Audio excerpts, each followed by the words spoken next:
अच्छे से ब्रश करने के बावजूद आपके दांत जड़ों से पीले दिखते हैं या फिर कुल्ला करते समय मसूड़ों से अक्सर खून आता है। ज्यादातर लोग इस समस्या को और भी जोर से या ज्यादा देर तक ब्रश करके ठीक करने की कोशिश करते हैं, लेकिन आपका आम टूथब्रश इस समस्या की असली भौतिक जड़ तक पहुंचने में असमर्थ है। ये जिद्दी पीलापन दरअसल कैलकुलस है, जिसे टाटर भी कहते हैं। ये एक कठोर जैविक कवच है जो दांतों पर पक्के तौर पर जम चुका है। कैलकुलस एक ऐसा स्थायी भौतिक ढांचा है जिसे घर में इस्तेमाल होने वाला कोई भी हाइजीन टूल या तरीका उखाड़ नहीं सकता। ये प्रक्रिया हर भोजन के बाद शुरू होती है, जब इनामिल पर खाने के बारीक कण और शुगर के अंश रह जाते हैं। ये अवशेष बैक्टीरिया के साथ मिलकर प्लाक नाम की एक मुलायम चिपचिपी परत बनाते हैं। इस प्लाक को ब्रश से हटाना आसान है, लेकिन अगर ये कुछ समय तक दांतों पर ही रह जाए तो एक जैविक बदलाव शुरू होता है। धीरे धीरे ये मुलायम परत आपकी लार से मिनरल सोखती है और पत्थर की तरह सख्त क्रिस्टल में बदलने लगती है। अब ये कैलकुलस बन चुका है, एक खुरदरी और सख्त परत जो दांत के इनामल के साथ एक अटूट बंधन बना लेती है। इस स्तर पर टूथब्रश के मुलायम ब्रिसल्स इस चट्टान जैसी परत के ऊपर सिर्फ फिसलते रहते हैं।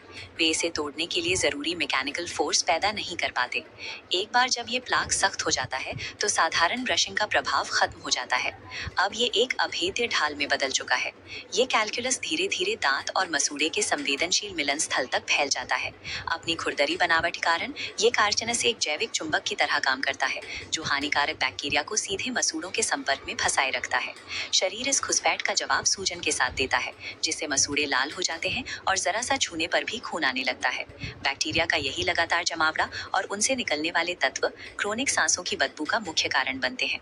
लंबे समय तक रहने वाली ये सूजन अंततः उस गहरे ढांचे को कमजोर कर देती है जो आपके दांतों को जड़ों से मजबूती देता है। कैलकुलस एक सक्रिय इन्फेक्शन साइट है जो लगातार बढ़ते हुए आपके पूरे मुंह की स्वस्थ नींव को नष्ट करती रहती है। इस विनाशकारी चक्र को रोकने का एकमात्र तरीका प्रोफेशनल डेंटल इंटरवेंशन है। स्केलिंग की प्रक्रिया में डेंटिस्ट विशेष धातु के उपकरणों का उपयोग करते हैं जो उस पत्थर जैसी सख्त परत को भौतिक रूप से तोड़कर दांत की सतह से अलग कर देते हैं। ये सफाई बाहरी हमलावरों को हटाकर दांतों को उनकी प्राकृतिक साफ स्थिति में ले आती है, जिससे मसूड़ों को फिर से स्वस्थ होने का अवसर मिलता है। इस सफाई के बाद ही आपकी रोजाना की ब्रशिंग और फ्लॉसिंग अपनी प्रभावशीलता वापस पाती है। अब आपकी मुख्य सुरक्षा दिन में 2 बार ब्रश करना है, ताकि मुलायम प्लाक को सख्त होने और कैलकुलस में बदलने का समय ही न मिले।